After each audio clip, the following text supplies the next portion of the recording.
What's going on today, guys? Welcome to track 4. These colors do not run. I'm host, the kid, Hunter Poole, and I'm joined by. The Rook, Jared May. What's going on, guys? How was everybody's 4th of July? We had a little bit of a We had a blunder.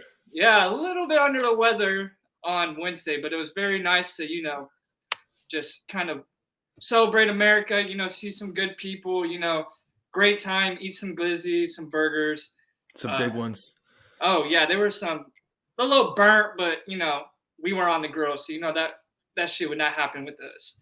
Yeah, the good news was color does not matter to me when it comes to that sort of thing. So, all meat is acceptable. But pause. Okay. We just started. Goes back to our first episode. We just started. Yeah, yeah. Yeah. Hey, that was fun, bro. It was the first time we got to see each other in no homo for like two months since I started working. Even though we do the podcast, we're on the screen together, it just doesn't feel the same. So, here in the next couple of months, we're gonna be in the same room, same area, and it's gonna be hot. Hot and fantastic. Dude, we're getting closer and closer and closer to that. It's pretty. I can't wait. Like, it's almost like waiting for Christmas as like a little toddler. You're waiting from January to December. But it's a whole lot worse when you're waking up. We're both waking up and working 40 plus hours a week, and we're like, okay, can it get here already? Because we're ready to ride. We're ready to make it lightning. Yeah. I can't wait to up my 40 hours a week to about 55, 60. But we're ready for it. You have 8 hours of free time. Great. I can get lunch. All right. Let's do 500 push-ups. Ripper, count them out. Do 500. How many push-ups can you do? Like, not to put you on the spot, but could you do 500? Actually, better question. If you're gonna do 500 a day, how long do you think it would take you? Oh, obviously, I know you could do it. I would probably do 100 push-ups in about 25 minutes, maybe even less. I could do it in less. I'll probably do it in like 10 minutes. Then let's just say I take like a 20-minute break, do another 20. If it really came down to it and someone put a gun to my head or put some money in front of me, it would probably take me less than 2 hours. Push through it. After I'm done, I'm going to probably look like Ronnie Coleman if I already don't. But, you know how it goes. Dude, I think I'm probably in the same category because I think the first 2 sets will probably knock out the first 100. 20% would be done in the first 2 sets. Yeah, I can do about 60. Yeah. I can do about 60 at one go around. There you go. Yeah, I'm not far behind. I'm at like 55. Yeah, I might be pushing it. I might be able to do 50, 55, but I haven't done push-ups like that in about 15 minutes. So. And if you're listening, don't judge that either, because there's a lot of you guys that are probably judgmental. They're not really asking questions, but just kind of judgmental.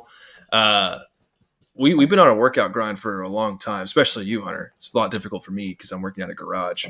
But, hey, you still got to get the work in. But you got to respect the grind somehow. And if you're some guru who can do like 1,000 push-ups in one sitting and you think you're top G, drop a super chat or something and, because you probably got money, you're scamming people leave a comment. With testosterone. Leave a comment below and let us know who. Actually, better yet, send a video so you're not just all talk. Just do something, but don't just blab out. Because we'll probably get a TikTok comment or something, or an Instagram comment.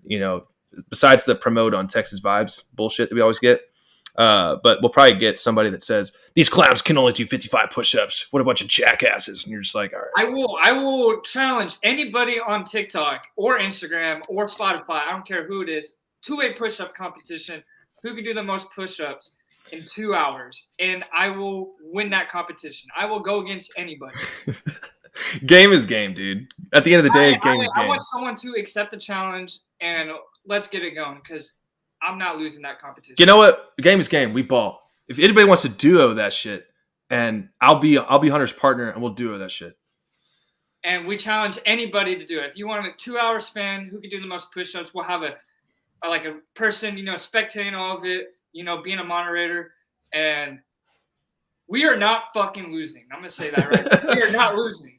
I got a push-up challenge for you, medical guy and the analyst. We challenge both of you two to a push-up competition. Push-up competition, Ryan or Hannah, you guys are more than welcome to judge that whole thing. And we are rocking that shit. If you lose, we steal your wives. But if we win, if we win, we steal your wives, and me and Hunter get to choose. And if y'all win, then you guys take over as hosts of the podcast, and we'll be contributors. Ryan, if I beat you, I get your monitor. And Cuzzo, if I beat you, then I get your Stars tickets, and we'll call it a day. No, I need to switch it and say you take his master's degree. Oh yeah, then I'll be the man. The cheat code. All the knowledge that I want the knowledge now. Yeah. All right. Well, like Hunter said, welcome in everybody. Track number 4. These colors don't run. Let's get into our best American moments. We want to start this one off hot, right? So our best American moments in U.S. history. We've already done a sports one, which that one was funny. I think we had the medical guy and the analyst on for that one as well. But this is non-sports. This is pure American blood history. Unfortunately, I don't know if this is just presidential candidates, but the only presidential candidate that has not had any slave background, slave ancestry, where his family previously owned slaves, was Donald Trump. So I did see that. Yeah, that sucks for society. So if you're an anti-Trumper, you're probably wanting to scream and shout and let it all out.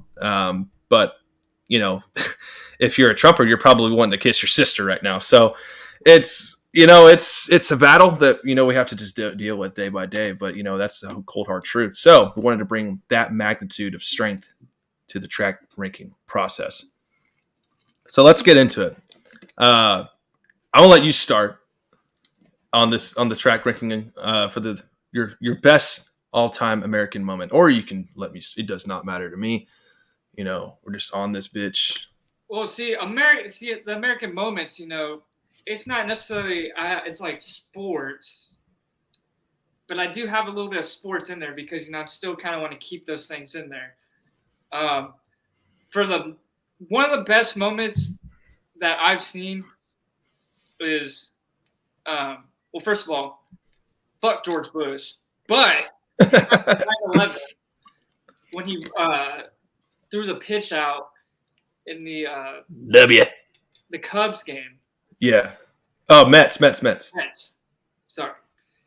That was a great moment, even though because everyone's still like the devastating of what happened to the country on 9/11 and everything after, kind of the whole aspect of America changed for a little bit, and just seeing that was awesome. Yeah. Still fuck George Bush. Yeah, definitely.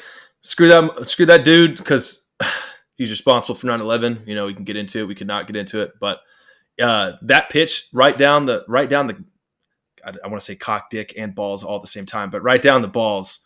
That you're like, strike. New York Mets, they suck, but that was electric, and you didn't feel more American in that moment because we lived it. You were 1 year old. You remember it. You were watching it on TV. I was there. Or 2, 1 or 2. I was 1, but I remember sitting there watching it. I had my blue light glasses on while I was watching it because I had sensitivity at a young age. So yeah, it's a good pick. It's a legendary moment in all seriousness. And then, number 2, I'm gonna have the birth of LeBron James. Yeah, respectfully, no. LeBron James, to what he does for the Black community and also for the NBA itself, taking over the reins of Michael Jordan, who completely revolutionized the game, made NBA a worldwide thing. And then you have this phenom who's 16 years old, Sports Illustrated. There's like, if he's not Jordan, his career's a failure. And at first, when he first came into the league, it was straight basketball, and then eventually by year more than a game, 12 or 13, he became like an activist for the league and society, and then it really started jumping after the just shut up and dribble comment that was made on Fox News. But he's yeah. he's a, you might not agree with him, politically. A lot of people do and don't, but he is a great father. He's a family man. Like, everybody got to respect that. Absolutely, yeah. Being there, especially when he was born, he didn't have a father. His mother was only 16. He's going from house to house. He's like 10 years old. He had a couple father figures he had, but just not having a father, and then ended up being a great father he is, and with his whole life always being in media. Yeah. Stand-up guy. Yeah, no, absolutely. I will say that. I've always disliked, LeBron in game. I've always kind of thought he was a crybaby, whatever. But go back to what you said earlier about how he, if he's not Michael Jordan's career, then it's a failure. I also disagree with that. Even though I'm hard on LeBron, I think his career is a massive success.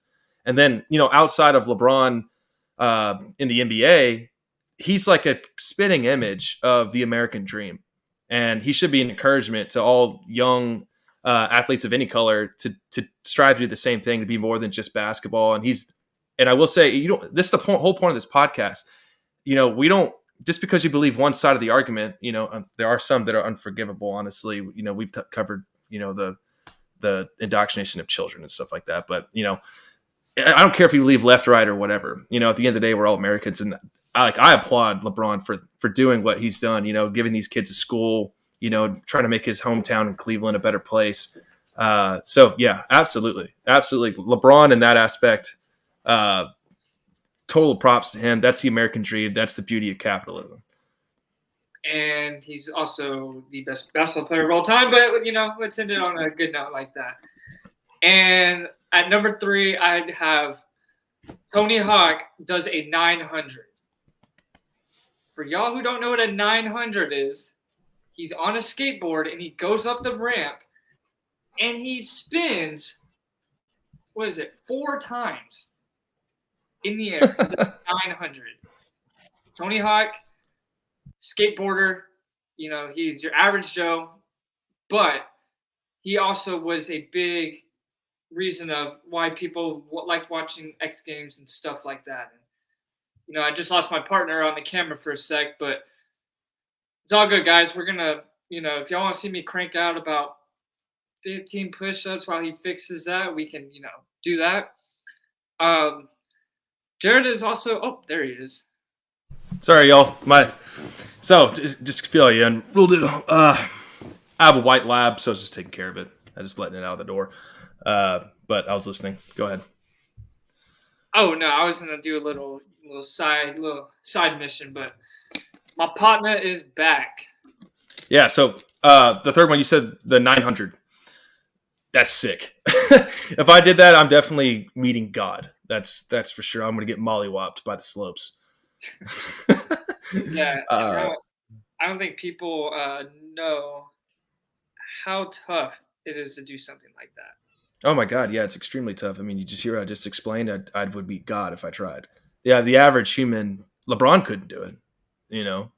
Michael Jordan couldn't do it, but people like Shaun White can. Tony Hawk can. Those people, they can do that sort of thing. Yeah, that's a couple American moments that those things get brushed under the table, but it's just something kind of put the spotlight on certain things where might get overlooked. Yeah, I would say my number 1. Actually, I'm gonna start at number 3. My number 3 is fictional. I think Benjamin Martin, Mel Gibson, charging up the battlefield in the American Revolutionary War on television in film is one of the best moments of all time. Americans are retreating. The British are beating them. The evil guy that killed both his sons, is slaughtering people like on Calvary. And he's like, no. It's a legendary scene. If I had the video, I'd play it. I'd probably release it on Instagram. But he grabs the flag. He tells everybody's retreating. He's like, no, fuck that. We're going up the hill. No retreat. Climbing up the hill. waving that flag up at the top. It wasn't the pride flag, it was the American flag. And 50 states, 13 bars, these colors don't run. That's a number 3 moment. The only reason I put it number 3 is because Benjamin Martin is a fictional character. You know what's crazy though? There's nothing like the American flag just waving. Like, yeah, there's nothing like it. Like, every time I see it, especially in person, it's like goosebumps. exactly. No, like the moments before, your high school football game or even a game you're attending, but just sitting there and like with whether you have a glove or a helmet on or you're about to play, soccer, whatever it may be, you're just kind of sitting there and you got the butterflies, you're waiting, you're nodding your head, you're thinking about all the prep you put in, and it's just like this beautiful voice that is just singing our beautiful anthem. And you think about all the people, I have a close friend that's in the, I'm sure a lot of people do that, that's in my friends in the Air Force. And, I just think about him. I'm like, okay, I always think about somebody specifically that I know and kind of say a short prayer while the national anthem is going and just like, protect them. But it gives you chills because you're like, my God, like, those people all throughout history, have literally laid down their lives so that we can have what we have today. So we can have a podcast, so we can joke around, so that LeBron can make a school, all of them. It can just from A to Z. And no one, there's like 0 words. Everybody says that, but literally nobody can comprehend how amazing of a sacrifice.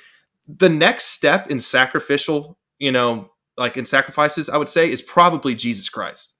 I mean, that's obviously number 1. Nothing could top that because that's our access to heaven. But when you get down to the nitty gritty, there's no other country, to my knowledge. I'm probably missing the mark, but no other country where you're just like, okay, because we're the only free country. We're the only country like there is. They're only capitalistic. Anyway, that literally stormed beaches and died and fought wars over things that matter, slavery and all of it, defeated all of it to become the nation that we are today. Even though we are kind of dehumanizing, deteriorating, you have to, if you love this country, you have to want to fix it, do something about it. So sacrifice. Yeah, exactly. So absolutely. My number 2.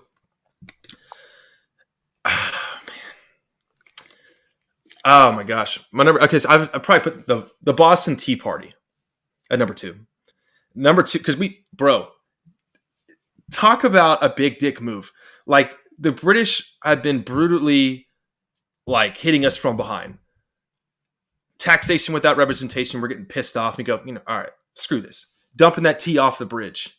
And you're just like, 342 chest teas, screw the taxes, all of it. And that launches the American Revolutionary War and leads to the Battle of Bunker Hill. And bing, bang, boom, we got what we got today. So that's a big one in memory history. January 6th, you could argue as well, was also something that was pretty crazy. That's something that I think we should all, reveal as something special in our country. January 6th was amazing. No, I'm just kidding. But number 1, I would say you had George W. Bush throwing out the first pitch. Mine, I don't know why, I'd love this. And I don't advocate killing unless it's necessary. And I believe this one is necessary. When we killed Osama bin Laden and the baseball fans started realizing and recognizing that it happened. And then even the baseball players said no, because they're playing, obviously. And you just hear, I'm getting goosebumps right now. Holy shit. And all the Sunday night baseball. Yeah. It was the Mets and the Yankees. Mm-hmm. It was 9th inning, 1-1, and they got confirmation that bin Laden had been killed. Yeah. Crazy. Yeah. And all of a sudden you start hearing these chants, USA, USA, started getting louder. And everybody's like, what happened? And then the news broke, commentators, the only thing would have been more better than that moment right there is if Nick Castellanos was up to bat. If he had existed during that time, he would have cranked a 500-foot home run out the stadium. No doubt. And breaking news, Osama bin Laden has been shot. And there's a drive to deep left center field. Nick Castellanos with his 23rd home run of the game. That one makes the lead 4-1. 475 feet to left center field. Osama bin Laden has been killed. And you're just like, bro. If Nick Castellanos only played days where there's some big news like that or something's going on with the commentating. Yeah. He'd be a first ballot Hall of Famer. He'd probably be top 5 because no matter what, if something's going on like that, he's cranking one. Yeah. Deep center field, 430 feet over the head of every center fielder, and it's gone. Castellanos with the breaking news: the Pentagon has been struck, and there's a drive to right center field. And you're, oh my god, man! It's just like, dude is a menace to society. But yeah, that rounds out our best American moments track rankings. But yeah, let's get into these ESPN layoffs. Obviously, this is big news in the Twitter world and in the sports media world. There was a lot of people that got let go, a lot of major names. There's a full list that we have, but just to name a few, I mean, Jalen Rose, Max Kellerman, David Pollock, Todd McShay, which that one was a big one. Todd McShay was very surprising, and with Max Kellerman, it has not been the same since he left. Undisputed or First Take? When he left First Take, he was already kind of on that like downhill. I know they gave him his own show, but the thing about it, it comes on at like 1 p.m., like 1 or 2 p.m. Like nobody's watching. You already watched 2 debate shows right before that. You're not going to watch another one at 1 p.m. It's just kind of, it's like FS1 has first things first, but I mean that's at like 4:30 in the morning, like in Pacific time. Then you have Skip and Shannon, which we're going to find out. They're taking like a 2-month hiatus right now. So Skip Bayless is kind of talking about it, saying he's never been through something like this before. Shannon leaving kind of, messed up the flow of the whole network in the morning.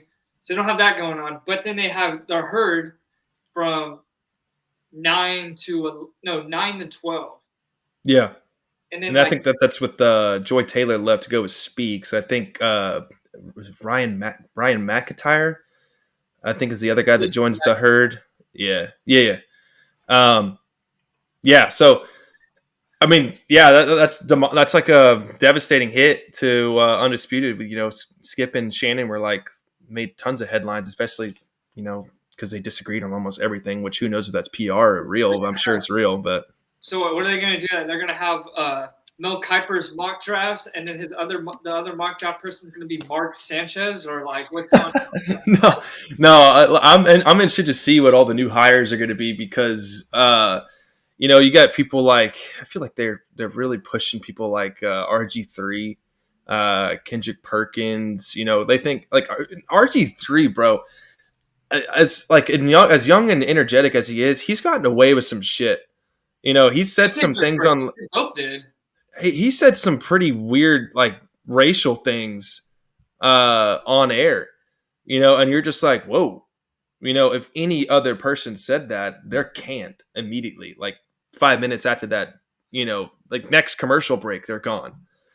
Some other names, Matt Hasselbeck, Steve Young, and then the rest are just kind of like random names. It's kind of like another thing about media. It is very cutthroat, and for the most part, it really doesn't have anything to do with like knowledge they do or don't have it. But it's like it's all about it. Really, when it comes down to it, if you know a little bit, but also how you look.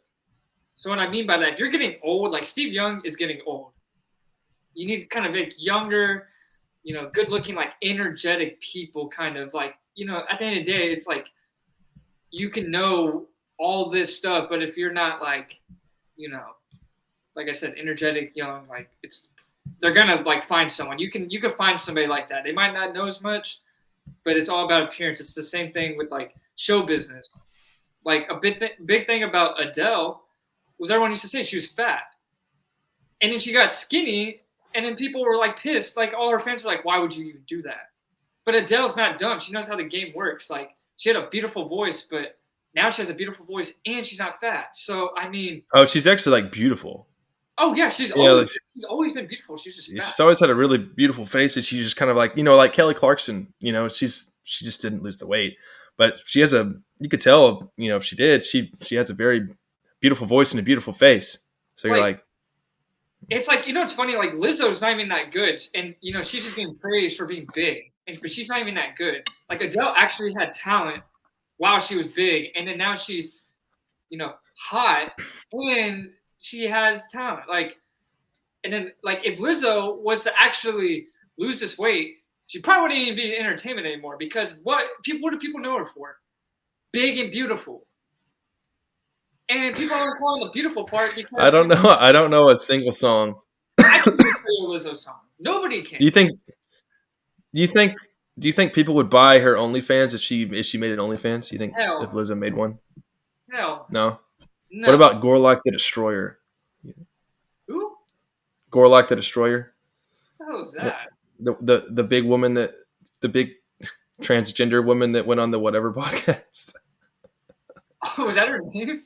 Yeah, it's what they call her. That's what they call her. All It's right. not what I call her, but it's well, I guess it is. But Yeah, but I that's just still I don't know her his or her real name. But which another like we're going back to like the firings. Like honestly, like the two that were really shocking, like the ones you just named, was the Jalen Rose. I was very shocked about that one. Like yeah, that was caught off guard. And the Todd McShay, because Todd McShay is a big part of the Mel Kiper like mock draft. yeah. I've used a lot of his mock drafts before to make my own. I'm like, okay, like he knows a lot of his stuff. Like he's been pretty That's good all. in the past. That's So. literally like that's their job, just to legit just like know all these people and then mock draft them. Like he's like, okay, I know this team needs this, and obviously it's like hard. You're not ever gonna get like a perfect like. Oh, like you can maybe like the first like 4 picks, you can be like, okay, definitely this guy, like they're going quarterback. This person's gonna go quarterback. Then this person's gonna go probably DN or tackle. You're like, it's not too difficult. But then when you start getting to like the teams that have like, not really a need, but they need something, like you don't really know. It's like, What's crazy? I might be incorrect, but I think Todd McShay mocked Mozzie Smith to the Cowboys. oh, that's why he got fired. Yeah, probably. Oh, you got that shit right. Yeah, but Kendrick Perkins, I think, is rumored to replace Jalen Rose. I read an article about that. I'm not a huge fan. We were very critical of Kendrick Perkins a while back, a couple episodes ago, when the All-Star voting for the NBA was claimed to be racist and stuff like that. And JJ Redick had a lot to say about it in opposition of Kendrick Perkins, and we flamed Kendrick Perkins' ass. Not that it did anything, but I think the biggest shock to me, because I adore College Game Day, was David Pollock. He was just a young, energetic guy, kind of like a Tebow figure. He may not have had the greatest, like, I guess, college athlete, professional athlete background, but he was an entertaining. I like listening to him. On Saturday mornings, getting up and hearing all those guys run their show. And Joe Klatt is another guy that I've always enjoyed, and he's still there, I believe. I think he works for Fox though. Yeah, he works for FS1. But I've always enjoyed Joel Klatt. I follow him on a lot of his socials, but David Pollock was big, and I think what they're doing is I think they're just getting ready to pay a lot of these bigger names like Pat McAfee. That's a big one. He's been rumored to get a huge contract from ESPN. I know they're keeping Joe Buck as well, but they did not mention Troy Aikman. So you're like, but it's funny because if Joe Buck was not so popular, he would be off the show because him and Scott Van Pelt do not get along. No, not one bit, dude. Me and you, so hard. Yeah, me and you used to sit there in the living room after like the games and just like listen to them beef at one another and just like laugh. We were like, okay, dude. He's like, so your commentating sucks ass and blah blah blah, and he's like, what? Or asking Troy all the questions was the one that really got people's attention. He asked Scott Van Pelt asked Troy like every single question, and Joe Buck just goes, so am I just supposed to be sitting here with my genitals in my hand, or like, are you gonna ask me a question? And then he was like, well, and he goes, well, am I just like wasting my time here? And Scott Van Pelt's like, well, I can ask you a question if you really are asking for it. He's like, well, I'm a part of this broadcast team. I want a little bit of analysis here. It's crazy too when you like go back to you talking about like the like they're like trying to pay people like probably like Pat McAfee, like Shannon Sharp, like Yeah, Shane Sharp. yeah. So they're like, oh, like Shannon Sharp needs to go with Stephen A. Smith, and Ooh. in reality, it like wouldn't be as good as you'd think. Like Shannon Sharp's energy with Skip Bayless's like energy and kind of like that goes together, and that's why also Skip went so well with Stephen A. Smith because I don't think people realize for like entertainment purposes and knowledge and whatever you want to call it, like Skip Bayless is very a valuable piece. And Yeah. if it wasn't for like the stepping over the boundaries with Steve or Shannon Sharp, they would still be doing their thing. But sometimes as a man, you gotta hold your ground and be like, obviously wherever Shannon Sharp goes, he's gonna get a lot of money. He's a well-known person in media. But I don't like Shannon Sharp and him. Like, just I've seen them both how they like debate, and I've seen Stephen A. with a lot of different people, and Yeah. it would not work out as probably as much as people think. Well, I feel like Stephen A. So, the medical guy talked about this in our Twitter chat a little bit. Stephen A. He may be obnoxious on ESPN, but outside of that, on his podcast, and he's talked in some political aspects as well. He's actually entertaining and funny to listen to. I just think that the ESPN wants him to be that obnoxious analyst that talks over people, and that's fine or whatever. I've never been I respect Stephen A. Smith's work ethic. I respect this, some of his takes and all that kind of stuff, and his status. Absolutely. I've never been a big fan of him. But Shannon Sharp, he's hit or miss for me, and that's something. You can't agree with everybody on everything, but Shannon Sharp sometimes has really good points, sometimes he has really bad points, and I've criticized Undisputed in the past because I'm like, we always think it's scripted. That's our biggest argument is we think all those shows are scripted and they have certain agendas, and it drives us nuts. Like, just tell us how you really feel. If you agree, you agree. If you disagree, then it makes content, whatever. But like Shannon Sharp, he's very knowledgeable in like the color analyst aspect of when he talks football, he's very like he's talking like this coverage with this is why this team's doing that. Like, he's very like knowledgeable. He played the game. He's a Hall of Famer. Mm-hmm.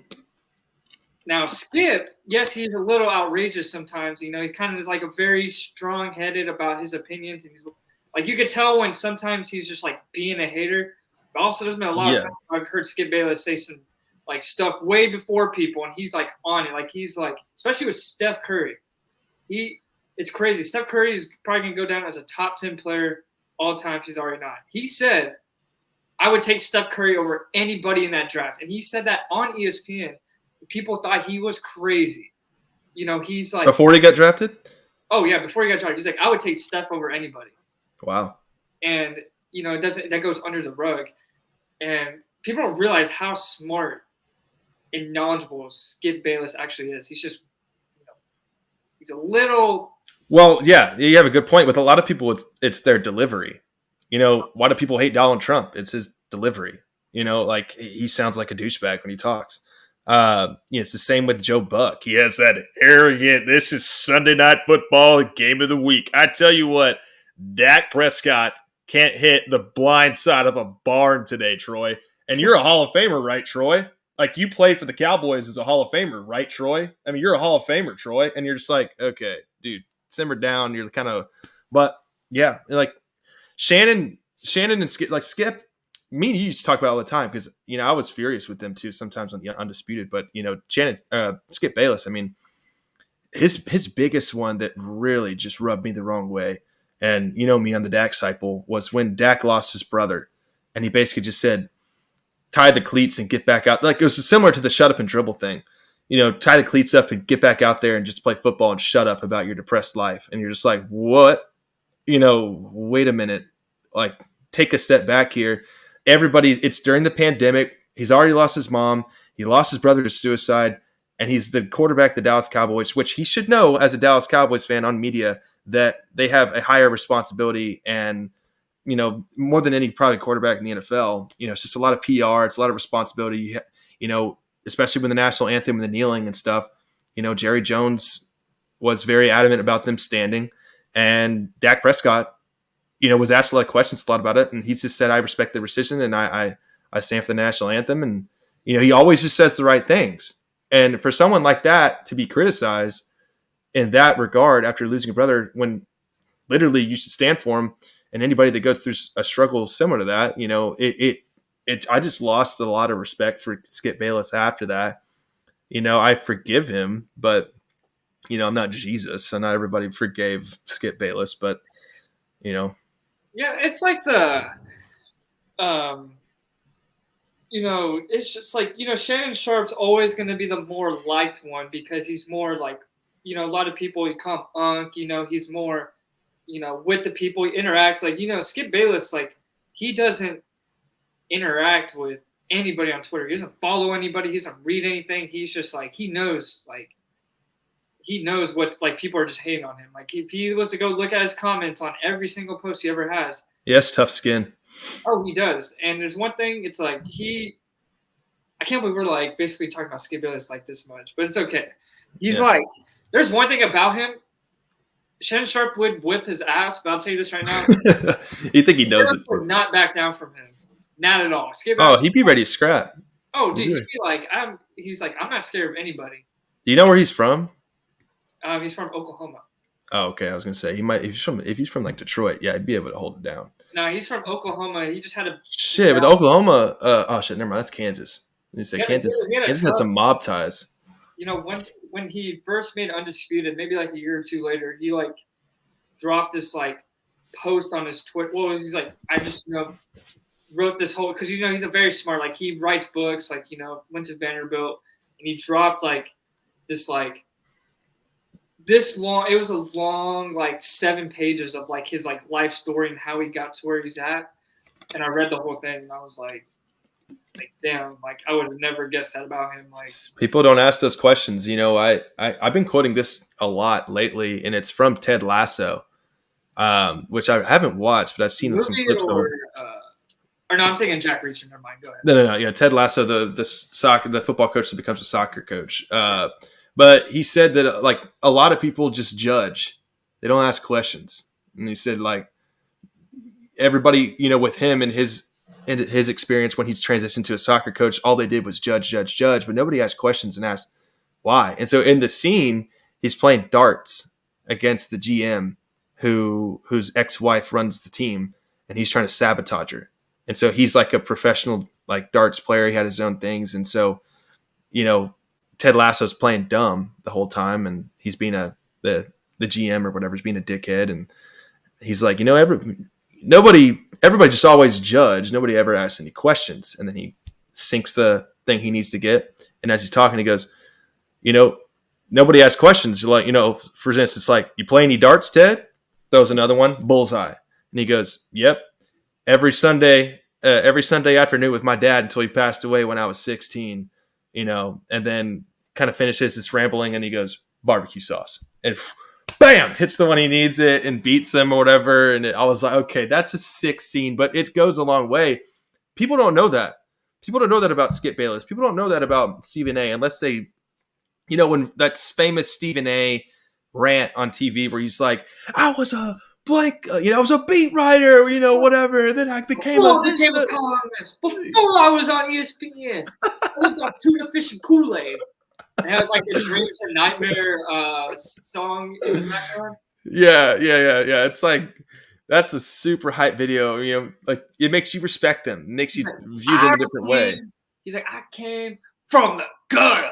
And I was like, why do you think we have these specific personas about certain NFL and, certain professional players, because we know their background, or like these people were homeless. He had a childhood too. He had 2 grandparents who really loved him. They took care of him, but they were very poor the whole time. He's like, his grandmother, who he loved very much, she passed away right before he became a Hall of Famer. She didn't get to see the speech. And the biggest thing was that's what he wanted her to see, because that's tough. Right when he got paid in the NFL, he gave her her first like tub with running water ever. Like, that's why Shannon Sharp's such like a tough nailed, like skinned football player. So it made him so good because he had something to prove. He had to, he never wanted his grandmother and grandfather, who he loved for like the whole world, to ever go through something like that again. And it just sucks that like right after or right when he got inducted to the Hall of Fame, 1 month before the speech, she didn't make it. She passed away.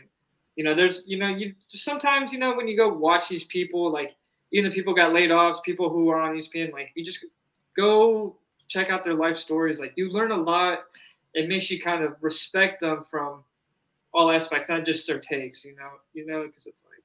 Yeah, I mean, you just talked about at the beginning of the podcast about LeBron's journey. I mean, that's another example. But yeah, that's a good point. Well, let's get into the comment that Stephen A. said. We can touch on it and then we can move on. But he said that he could be next and that the layoffs will continue. So we'll see what future layoffs will happen. But he said when we can touch on this briefly, but he said when white people get the cold, black people get pneumonia. I don't know what your thoughts are on that comment. Well, you got to put it in the context of, this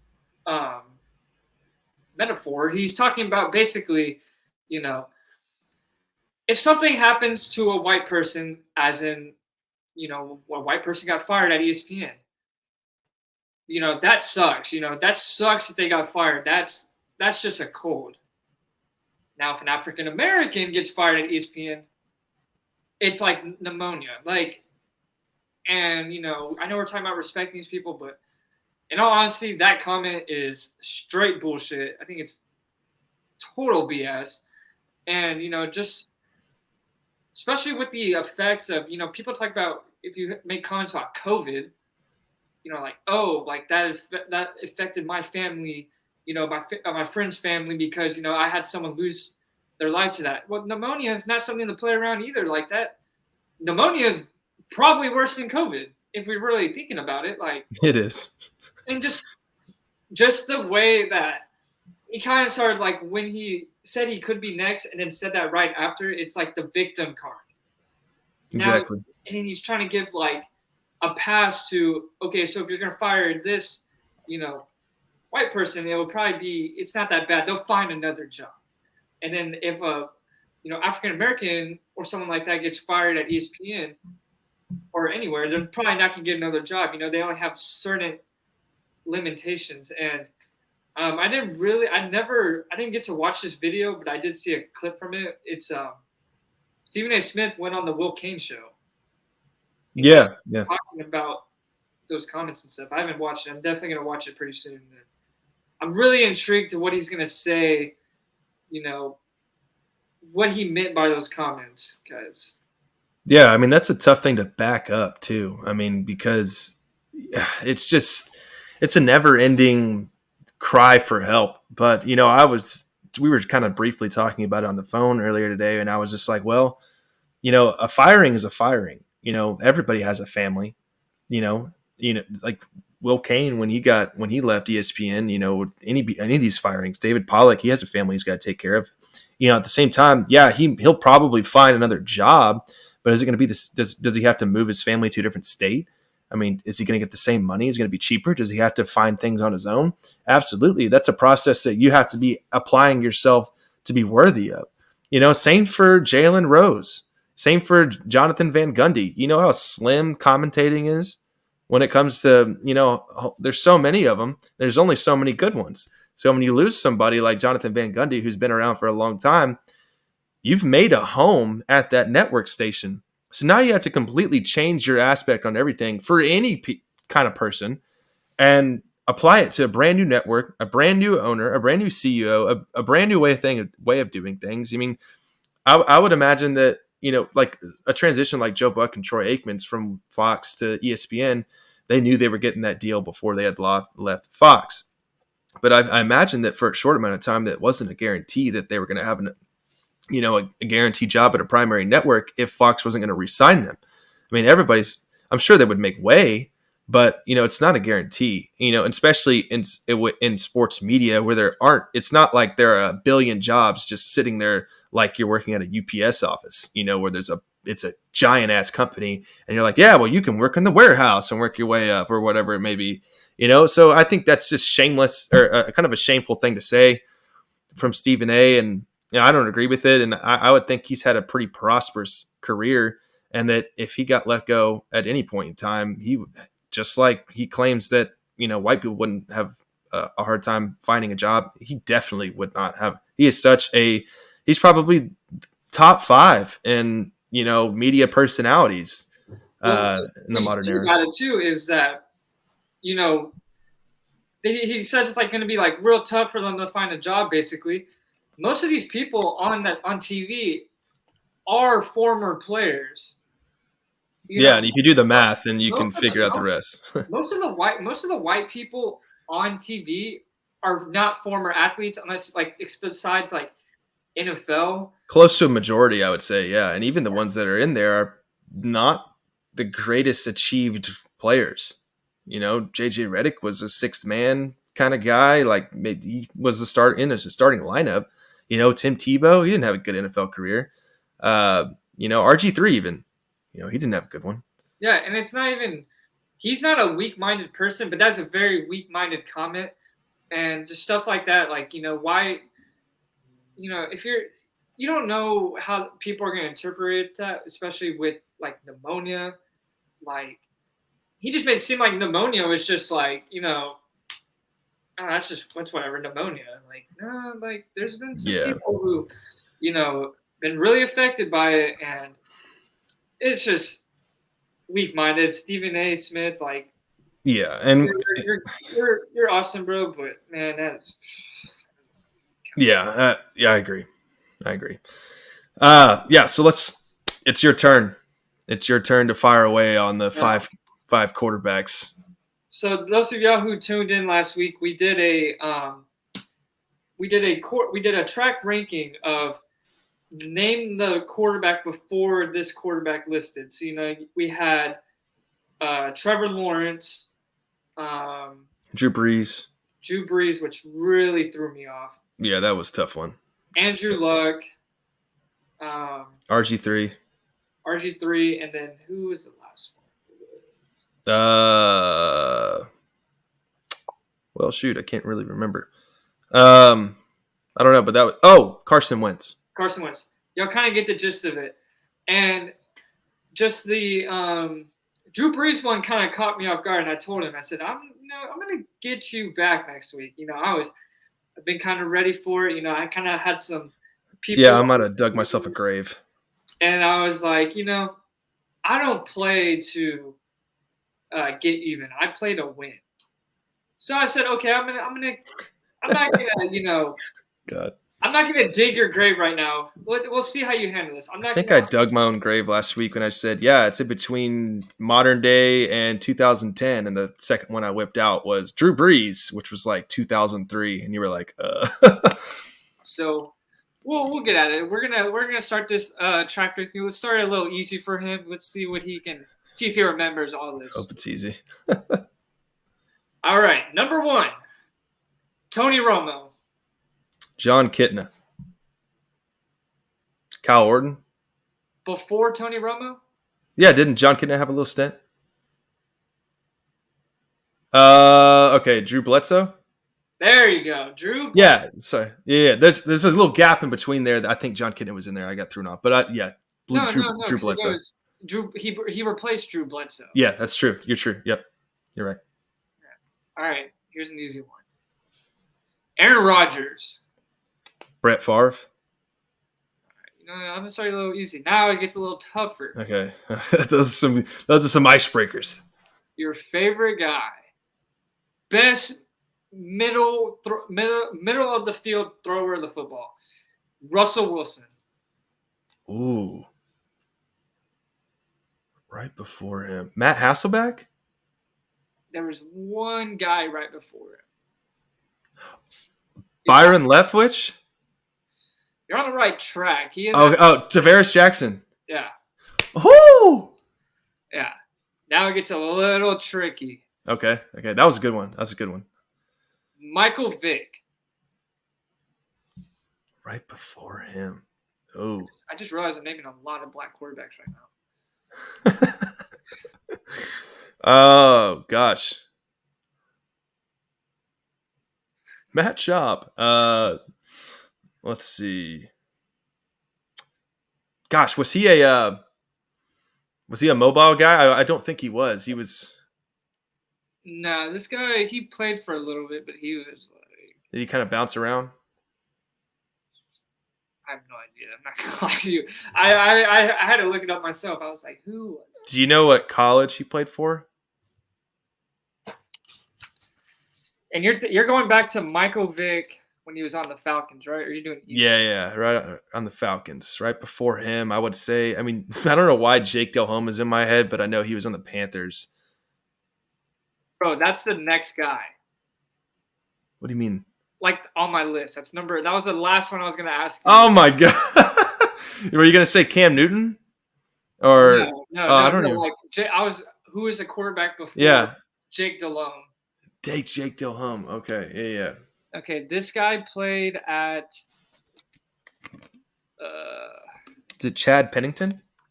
No. I don't think I'm close. All right, yeah, it's a tough one. University of Washington. Wow. I'm not gonna lie, I'm gonna struggle with it. I might need some more hints. His initials are CC. Come on. CC. First name is Chris. I was thinking that Chris. It's not. Chandler. Chris Chandler? Is that what you said? Chris Chandler. I've never even heard of that guy. Yeah. I've never heard of that guy. I would have not gotten that one. That's a tough one. And to finish it off, Jake Delhomme. Okay, I want to say it was Rex Grossman. It was not Rex Grossman. Am I kind of thinking of the right guy? This guy is I think he's a light skin. Really? Oh, wait, no. It's not Jason Campbell. No. Jake Delhomme was like early 2000s. He started in 2003. Is this gosh, I got like 3 names in my head right now. What is it? It's not Byron Leftwich, is it? No. It's a name kind of like that. It's like one of those guys. He's in that. Did he play for the Jaguars too? No, he played on the Lions. First name is Rodney. Rodney? Yeah, Rodney. Dude, I'm like so afraid to say like a name that doesn't exist. Dude, I don't think I know this guy either. Rodney. What's his last name start with? P. Pushing P. Dude, I don't even think I know his name. Rodney, like my head wants to say Rodney Perkins. I don't even think that guy exists. But Rodney who? Petty? Pettee? Never heard of that guy. God dang. Welcome to the game. Welcome to the fucking game. Rodney Penn? Wow. Shit sucks when you got a bunch of curveballs thrown at you. Yeah, at least I got the first 3. Gosh. Ryan Leftwich was really on your mind. Yeah, because I thought like, I don't know, but also Rex Grossman, I don't know why, I just pictured him in a Panthers uniform like as an in-betweener. But yeah, right before Jake Rodney. Yeah. Because Jake Delhomme went to the Super Bowl, didn't he? 2003, lost to Tom Brady. Yeah, that sucks. Tom Brady played until about 2009, and then he started to kind of. Yeah. Well, guys, game is game, bro. Game is game. That was challenging. The first 2 were icebreakers. I was feeling pretty confident, but I knew I was gonna slip up at some point. It gets real icy and dicey. Every time I do these lists for you, like I'll never forget the movie one. Oh my God, yeah. If you're a new listener and you haven't checked out some of the old podcasts that are located on YouTube, I don't remember the number of this one, but yeah, that we did our top three. No, we did. You guess. You don't know what movie's coming. Name your top five, but you don't know what the next movie is going to be. So you list out one movie at a time. I put it in the top five somewhere, and the next one, simmers in there. I don't remember the other four, but anyway, I got to 2 through 5, and then you said number He had the one one was. spot. He had the one spot left, and he was like, okay, he's excited. I haven't seen him this excited in forever. He's like, Well, I thought I had it figured out. He's like, You yes, remember? bro. He's like, I'm ready. I'm like asking him all these people that said like Step Brothers, The Hangover, I think it was Star Wars, and then like the other guys or something. Yeah, well, no, because I'll let you have the punchline on this, but I remember what I said. I was like, I put Step Brothers at 2 because I was like, yeah, I think he knows, because that was the fourth one you asked me was Step Brothers, and I was like, all right, I think you're asking me Step Brothers because I've told you before that the other guys is my Step Brothers, so you wanted me to put Step Brothers at 1 so that I have to make a sacrifice and put the other guys in a place where I did not want them, and then you go, The Woman King.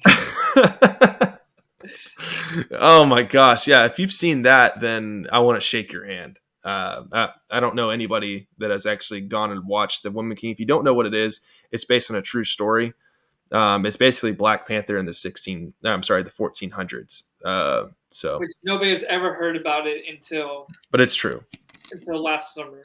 Viola Davis mollywopped the fuck out of Christopher Columbus back in the 1400s with some Black Panther Marvel moves. So if you're into that sort of thing, it's probably somewhere on Amazon Prime. It's not worth the money, but go ahead, try it out. She's a great actor. But yeah, that will include our TRAK rankings of the week. Who played quarterback before this guy? And hey, we need to do a different receiver group next time. Now we do, or a different group. Yeah, we can do like running back. Yeah, we'll mix it in. And the Rook did what he could do. And next week he's asking me the questions. I'm coming prepared. I'm about to look up every running back from 1942 to all the way until 2023. And I'm gonna be ready for it. Toby Gerhard slip it in there somewhere. And I'm gonna be like, Adrian Pearson. Can I help you? All right. What do we got going on next? What we got? We got them deluxe tracks, brother. I'm going to run through mine first this time, and then you can follow up with your 3 deluxe tracks. If you haven't been here before, these are our deluxe tracks. These are kind of our quick under 3 minute, under 2 minute headlines. We're going to highlight some things in the news. So here we go. Our deluxe tracks of the week, the Rooks to start off. So we're going to start, of course, 4th of July was this week. In June of 1775, the American colonies defeated Great Britain in the Battle of Bunker Hill to mark the beginning of the Revolutionary War.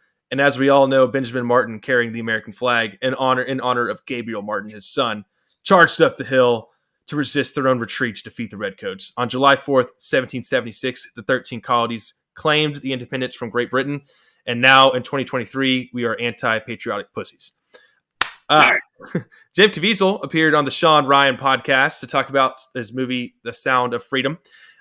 Jim Caviezel portrays Tim Ballard, an operative whose only goal is to save sex trafficked children across the globe, specifically in Central America, and raises awareness about the United States being the number one demand for trafficked children on Earth, which is a pretty insane statistic. The movie that isn't being talked about by politicians, Hollywood, or their stars, go see The Sound of Freedom in theaters or check out Tim Ballard's incredible, heart-wrenching story. I know I keep shouting that movie out, but I really want people to go watch that and be woken up for that. Also, in recent news, in the war in Ukraine, it becomes increasingly prevalent. A private military contractor group known as the Wagner Group, led by Prigozhin. I know how to say his last name, Prigozhin, who is Putin's former best friend per sources, orchestrated a coup against the Russian military brass after acquisitions that they were drowning in their resources, ammo, and soldiers in the wars in Ukraine.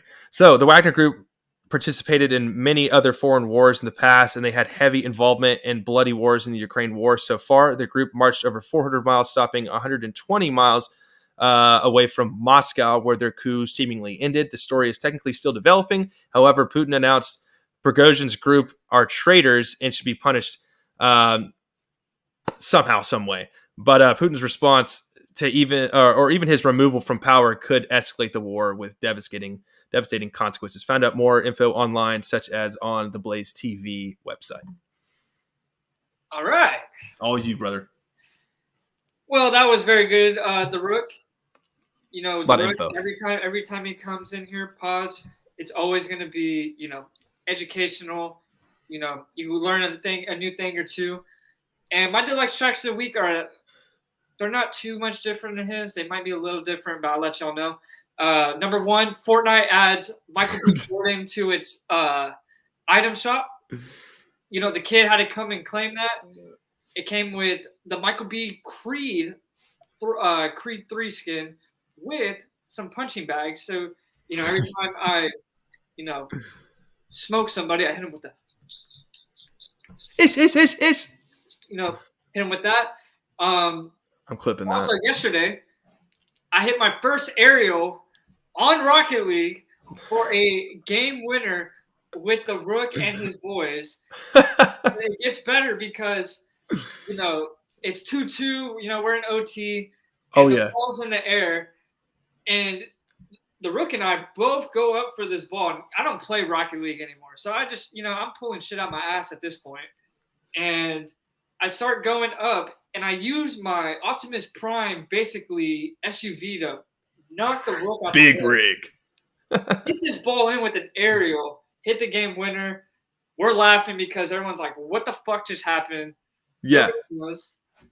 And pulled that out of your ass. We were like, what? Like, go ahead. And for number 3, wow, I guess we kind of mentioned this with the beginning of the podcast. I did 50 push-ups earlier right before we got on here because I was waiting for the Rook to get all his stuff set up. So I was like, you know what?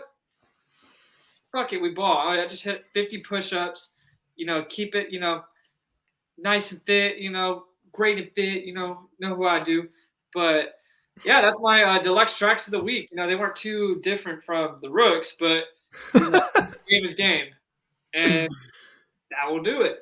All I ask is that you never change your deluxe tracks because they are so different than mine, and I wouldn't want it any other way.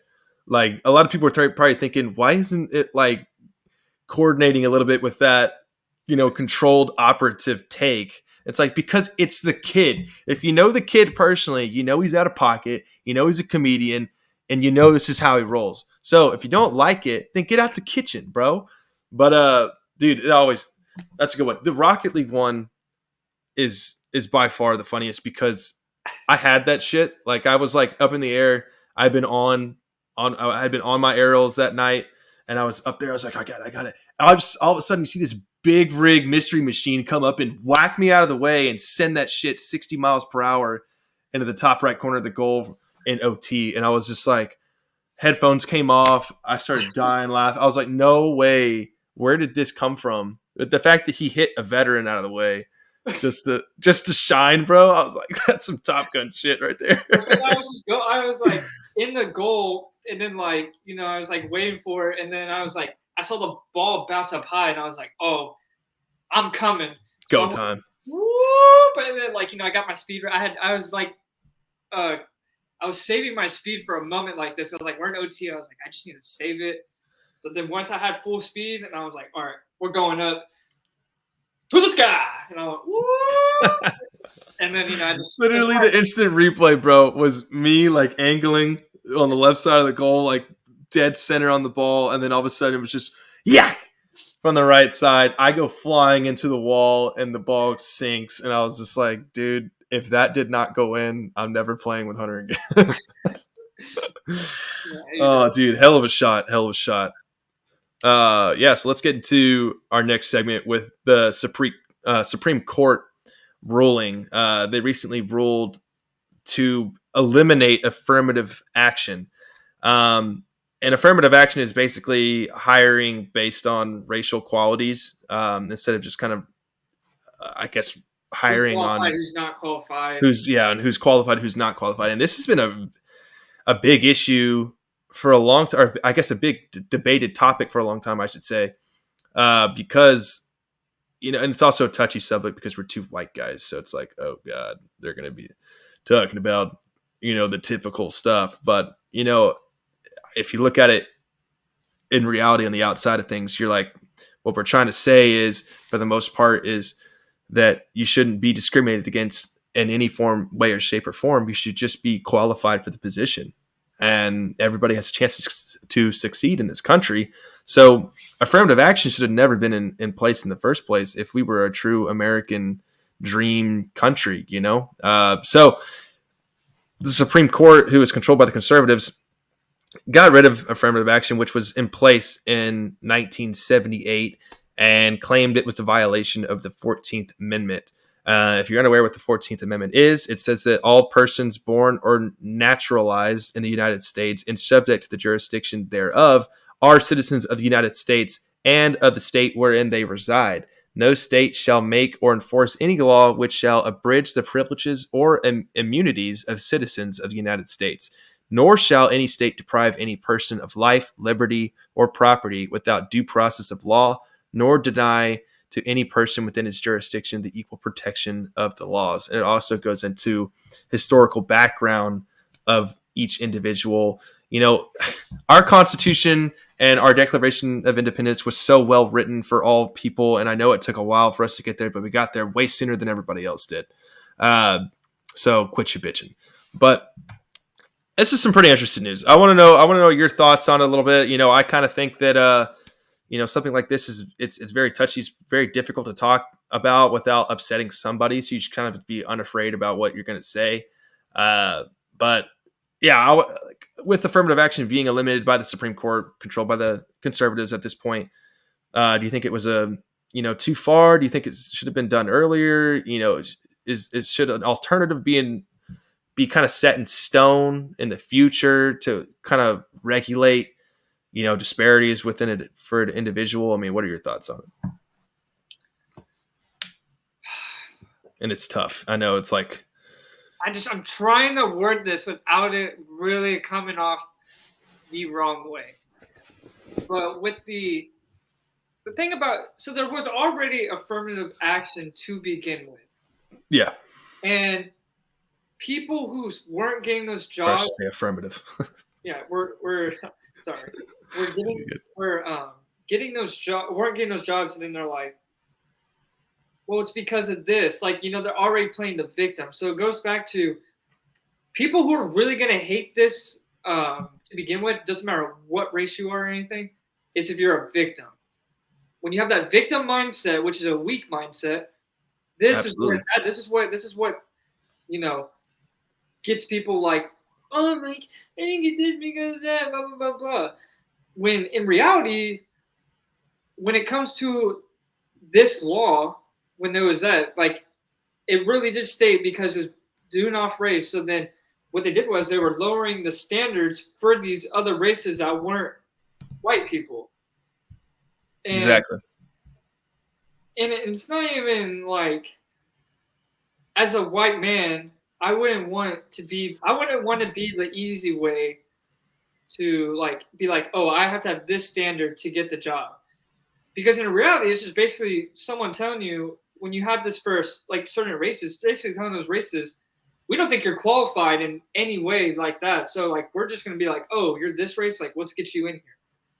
And it should be offensive to those people. And yeah, that's exactly how I think about it too. I never want to take the easy way where it's like, I'm going to get this job because I'm white. I want to be qualified to have a job. If somebody gets a job that I don't get, I'm not going to look at it as a victim. I'm just like, obviously, whatever happened, they found this person more qualified.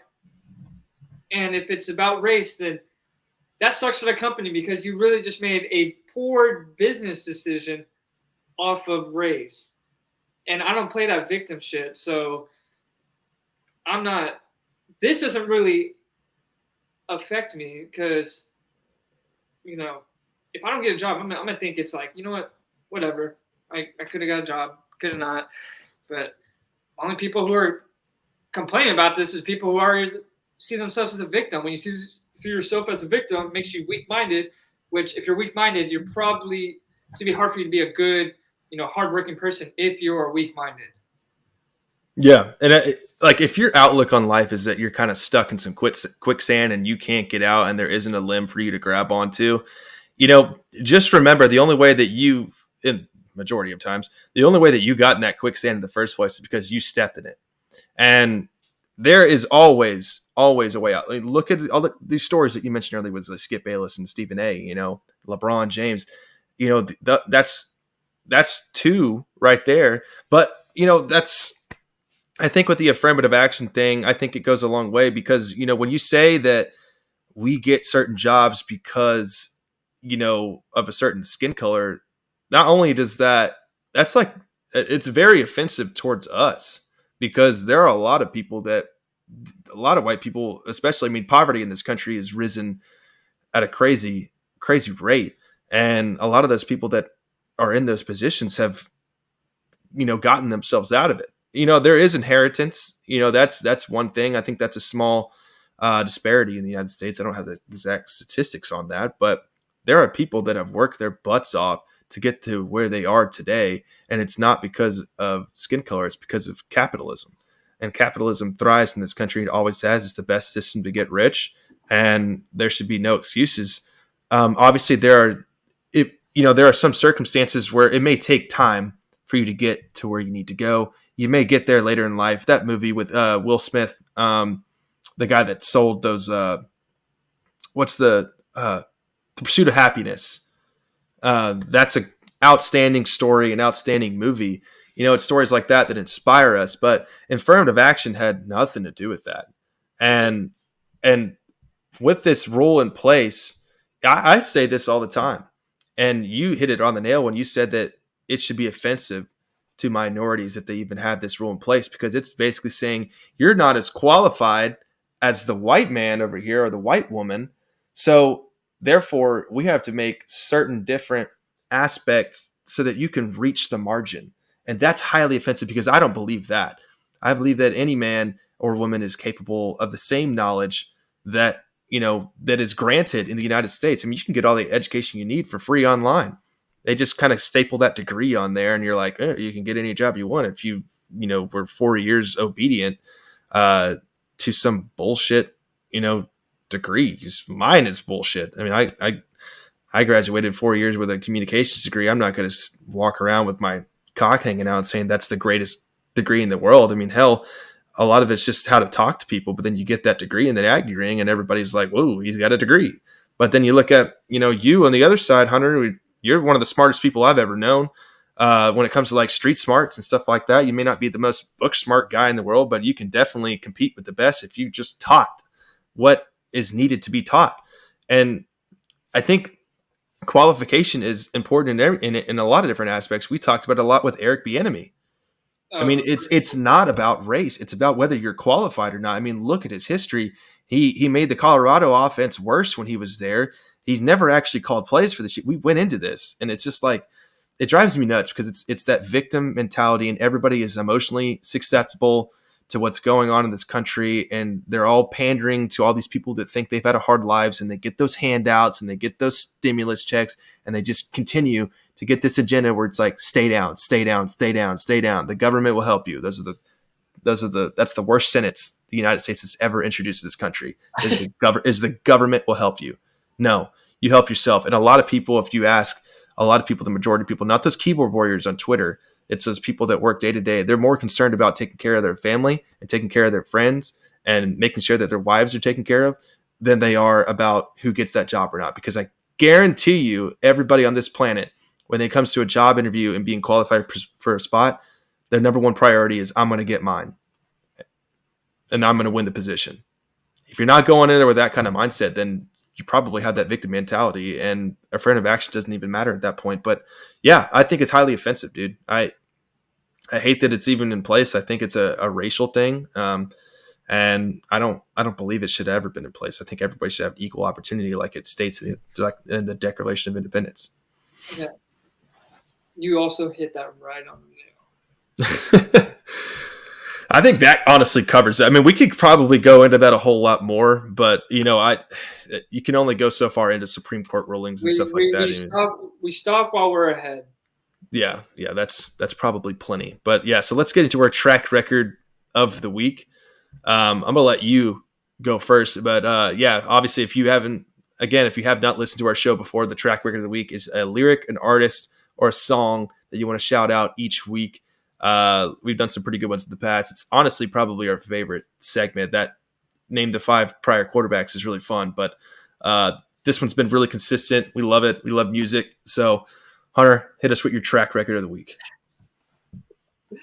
My track record of the week is, I really just wanted to shout out this person because I think she's just one of the most beautiful human beings on the planet.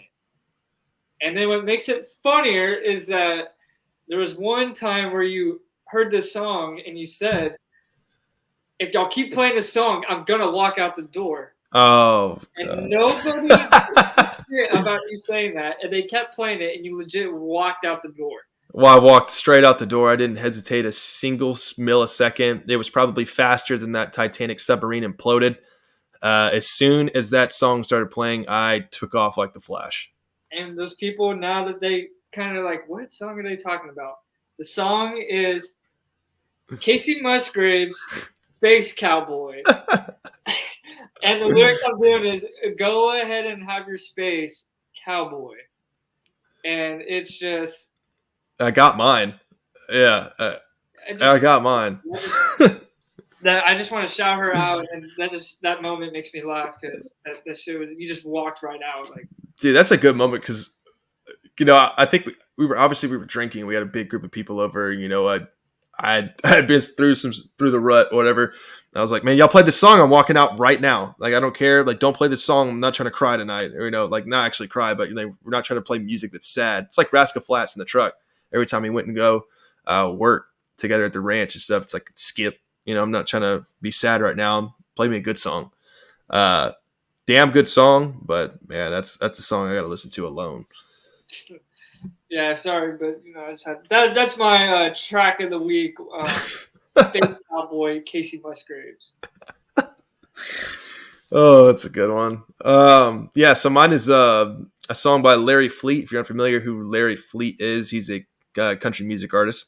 The song name is Where I Find God. And I'm not going to do a lyric. I'm just going to do the whole song, kind of like Hunter did. Naturally, we both did that. That's kind of funny. But yeah, so if you haven't heard the song, he talks about places where he finds God, in a bar stool, fishing, in a deer stand. And that hits home for me because I do all those things. He talks about when you're fishing, you kind of hear that your dad saying, "Sons, just sit still," and be patient and stuff like that. My top 3 though are hunting. I find God when I'm hunting, bro. Just sitting in a stand, all you got your thoughts. You're looking at your phone. You're just sitting there enjoying nature, and you find them. And then late night drives. That's a perfect one. You got music playing like Space Cowboy. And then number 3, and you'll agree with this one, balcony beers. Oh yeah. Yeah, me and you used to sit on the balcony and just, doesn't matter if it's raining, doesn't matter if it's 20 degrees, doesn't matter if it's 90. Right after a workout, eating, I don't care. We were out there on the balcony drinking beers. That's where I found it. But it also reminded me of a verse, Psalm 46:10. It says, "Be still and know that I am God. I will be exalted among the nations, and I will exalt the earth." And I was like, yeah, okay, yeah, like that. It kind of ties in with the song there. So that's my track record of the week. Where I Find God, Larry Fleet. I always bring it heavy, don't I? Huh? Pause. I mean, like I was about to say I always bring in a big load. I'm not gonna say that either. But I always got I was about to say deep, but I'm not gonna say that either. Oh, what's the best way to say it? I always bring songs that hit the heart.